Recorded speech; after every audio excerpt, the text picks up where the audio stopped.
I have always been easy to overlook. A small frame in a wide world, shoulders that don't announce themselves, a face that keeps its weather close. People mistake quiet for softness. They confuse stillness with permission. I let them. There's a kind of mercy in being underestimated. It gives me room to choose what matters. I don't bluff. I never learned the art of sounding dangerous without being willing to finish the sentence. When someone lies to me, I feel it like grit between my teeth, something that will grind and grind until I either spit it out or bite down. I don't negotiate with that kind of rot. I don't perform my anger either. It arrives cleanly. It doesn't care what you planned. When I commit, ambiguity ends. Not with shouting, with contact, with the certainty of my hands and the honest shape of consequence. Tenderness exists in me, but it's not a window, it's a den. You don't get it because you want it. You get it because you've proven you won't trample it. I have held bruised birds in my palms and watched their pulse settle.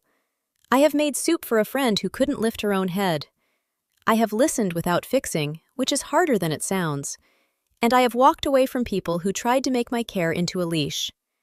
The discipline came to me the way certain streets do at dusk, unshowy, old, repetitive, as if it had been waiting in the same place for 100 years. The room smelled of worn wood and clean sweat, of cloth that had been washed and washed until it forgot its color. The movements were simple on purpose. Step, breathe, fall, rise. Again. Nothing for an audience. Nothing to decorate the ego. Just a way to make the body tell the truth. I stayed. Not for trophies, not for belts. I never competed, never chased rank like a hungry dog. Decades passed in increments of practice, knuckles toughening, lungs learning patience, mind learning to stop flinching at its own thoughts.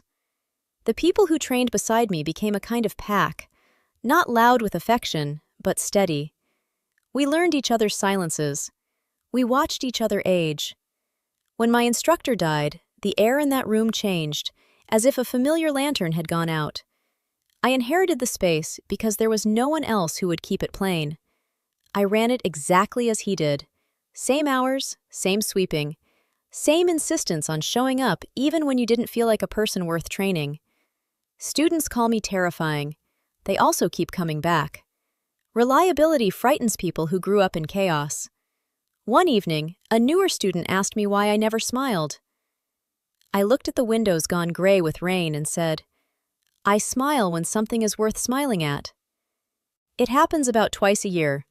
They remember both times. So do I.